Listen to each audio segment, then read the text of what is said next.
Vous y arrivez, vous, à procès, sans brosse de WC?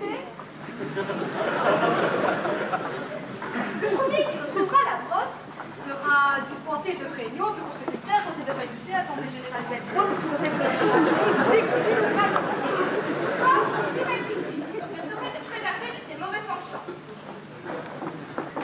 Dis donc, Lily, ta femme me semble bien possessive. Tu exécutes toutes ses instructions. Mais, c'est-à-dire que je m'y fais des relations. mais regarde dans quelle situation elle t'a mis là. Tu devrais t'émanciper, faire le feu. Mais, qu'est-ce que vous avez à considérer comme ça? Madame, sachez que je vous regarde peut-être, mais que je ne vous considère pas. Comme vous êtes spirituel, vous avez vraiment beaucoup d'humour. Avec votre ordinateur et votre génie, vous pourriez certainement faire tomber la comète sur la Terre. Mais ce serait le plus beau des astres. Le plus beau. Parce que la comète est le plus beau des astres. Et vous pourriez le faire? Bien sûr, ce que belle femme veut, Élie le peut.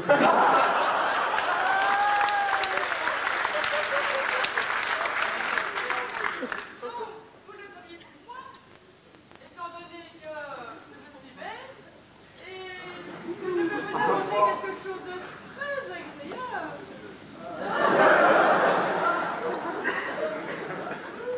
À propos, Madame Snow, quel âge me donnez-vous? Et vous ne trouvez pas qu'elle en a déjà assez?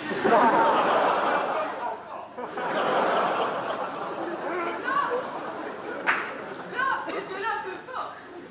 C'est tout de même une personne charmante. Et comme je peux vous arranger quelques petites entrevues, vous iriez certainement me décrocher la lune. La lune? Mais je croyais qu'il était question d'aller chercher un morceau de comète. Oui, oui, bien sûr, mais êtes-vous certain d'y arriver? Moi, je serai à la hauteur. Quant à Madame Snois, prévoyez un escabeau. C'est ça. Allez laisser la chercher sa brosse de WC, c'est ce que je ferai. Alors, vous l'avez retrouvé? Oh, la brosse non, mais nous avons retrouvé la page déchirée de la CM. Dites, monsieur de n'est pas trop mal? C'est un petit chute sans gravité.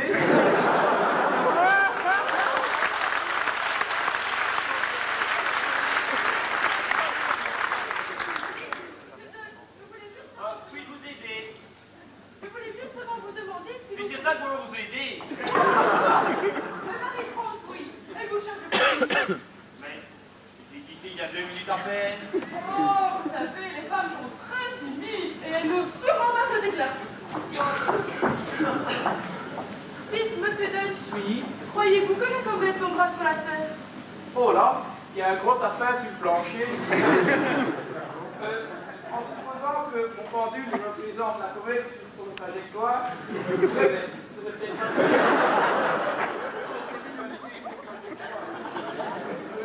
qu'est-ce qui s'est passé au juste? Rien. Comme c'est pas très bien. Ça doit être mis dans les transparents du cours. La machine à rétroprojection est tombée en face. Et alors cette comète? Oh, mais elle repassera. Mais peut-être pas ce matin. Et si elle ratait la Terre? Ah, mais c'est compliqué. Ça me tombera, et si elle voit la Terre, elle repassera quand même. Dans 74 ou 76 ans, je ne sais plus très bien. Je devrais allumer le huissier, c'est dans les transparents. C'est ça. Allez vérifier. Pourquoi m'avoir écarté de M. Delmé tout à l'heure? Mais voyez-vous, il a les oreillons. Et ce serait très ennuyeux à votre âge si vous les attrapiez. Les oreillons? Vous cherchez quelque chose? Oui, je cherche quelque chose. Je cherche Élie. Pourquoi? Comment? Ignorez-vous? Quoi donc? Mais, hélas, ses relations avec M. Delvaux ne sont plus d'un secret pour personne. Comment le savez-vous? C'est M. Paris qui me l'a appris.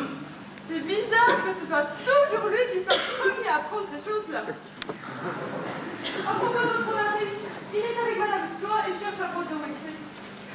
Et j'y pense. Monsieur Delmé est avec eux. Ah, ça. Alors, vous l'avez trouvé, votre brosse? Non. Venez de ce côté, je crois que monsieur Micron m'a trouvé un indice.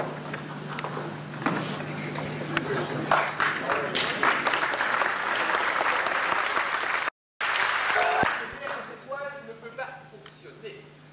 C'est-à-dire un général américain qui me l'a dit à moi-même.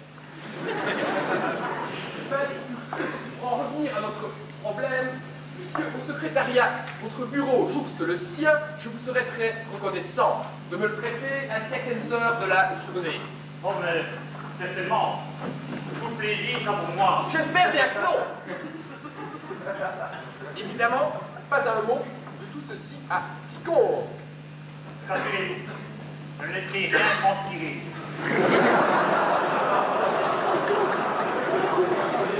Il semble d'ailleurs qu'un protège poilu.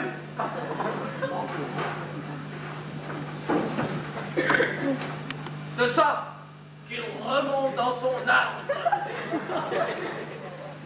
Oh, Marie-France, si tu savais comme je t'aime, c'est simplement irréfutable. Non, ne fais pas cette tête-là. C'est vraiment trop fort pour moi. De toute façon, tu sais bien que ton mari ne t'aime pas. Allons, approche-toi. Serre-toi le bras. Approche ta bouche. Comment? Tu hésites? Question. Pourquoi? Tu as peur qu'il y revienne? Mais qu'il revienne seulement! Je le réduirai à un normal! Confortable, vous avez les normales réduits. Je le réduirai à la normale!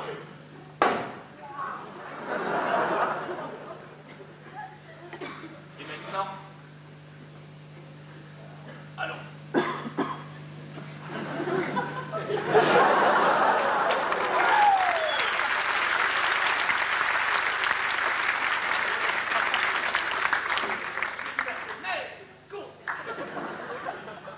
Monsieur Micron, je vous cherchais depuis longtemps. Madame Stois, je suis tout à vous. Vous savez, je suis tellement curieuse de savoir où vous allez m'emmener. Vous n'allez pas être déçu. Monsieur Micron, vous me prenez pour une dame. Mais non, je vous prends pour moi.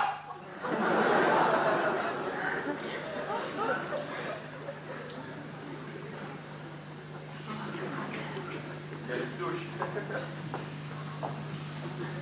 Oh, bonjour. Monsieur Delmé, ça fait longtemps que je vous cherche. Oh, mais moi aussi. Je sais tout de vos sentiments. Oh, c'est vrai? Alors, c'est oui? Ah non, c'est non. Je trouve cela franchement dégueulasse. Comment? Tu ne m'aimes pas? Non, je vous déteste. Foutez le camp. On m'avait dit que j'avais un ticket?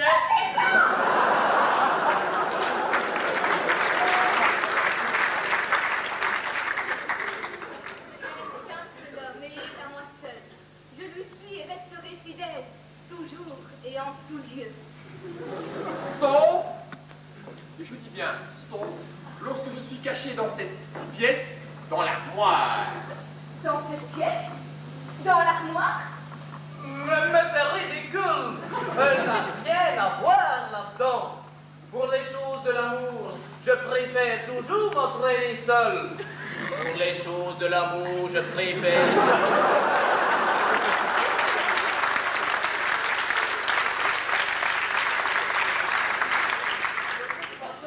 Vous n'avez pas inventé des relations douteuses que vous cachez à votre époux. Des relations douteuses. Comment? Ignorez-vous? Mais quoi donc?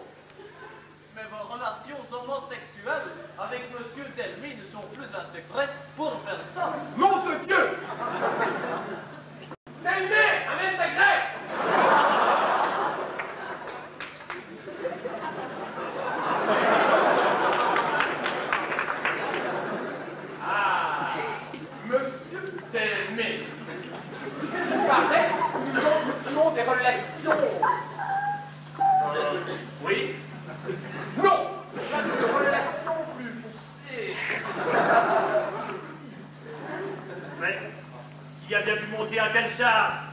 Monsieur Paris. Excusez-moi, je tenais l'information de Françoise Somfil. Eh bien, moi je la tenais de Marie-France. C'est exact. Et moi, c'est Monsieur Paris qui me l'avait avoué. Mais on se fout de ma gueule ici. C'est une boucle infinie. C'est tournant. Non, non, non, non. Pas exactement en rond. La modèle est mauvaise. Si tu m'as appelé là tout à l'heure, la période de l'évolution n'est pas de 76 ans, mais de 74. La comète, Jésus-Marie-Joseph, j'ai oublié ma statistique. Et alors cette comète va-t-elle tomber? Oui, oui, sûrement. Dans 1 minute et quelques secondes. Chouette, à nous les diamants. Diamant. Comment ignorez-vous? Quoi donc? Oui. Ben, le noyau de la comète est un gigantesque diamant. Ah. Ça y est, j'ai une statistique. Et cette fois, elle converge. Monsieur Paris, votre statistique, c'est comme mon maillot de bain. Elle révèle ce qui est suggestif et elle cache ce qui est vital.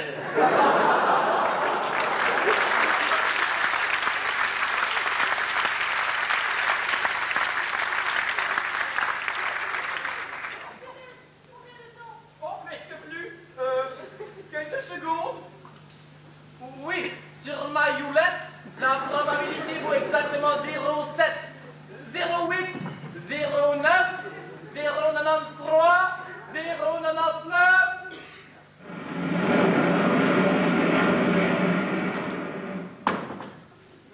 Et 1. Bon, maintenant qu'elle est tombée, il faut la retrouver. En avant, suivez-moi. Pardon.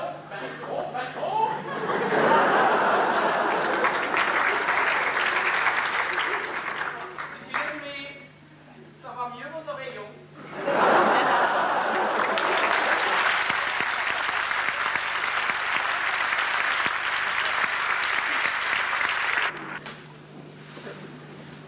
Tu as vu? Non, ici salope. Ils disent que le président du CI s'est fiancé dernièrement. Oui, oui, je sais, c'est bien. Mais dans mon journal, il y a un article très intéressant sur la guerre Iran-Irak. Oui, oui. Oh, et ici, écoute ça. Madame Juliette Waclet du secrétariat a eu une petite fille. Ça, c'est de l'information, hein? Le génocide au Cambodge. Oh, rubrique anniversaire. Les 25 ans de la faculté. Oui, mais tu ne comprends rien. Dans mon journal, qui est sérieux, lui au moins, il parle de conflits dans le monde entier.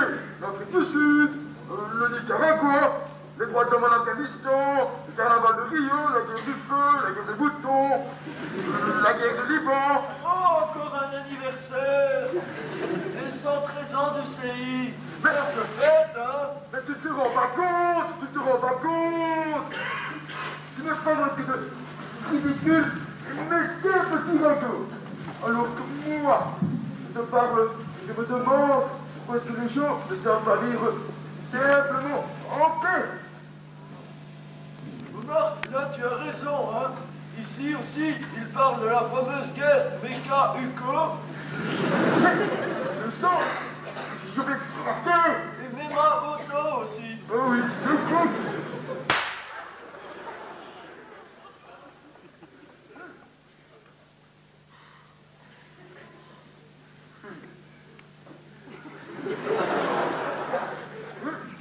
Je crois que je vais comprendre comment dire l'assassin.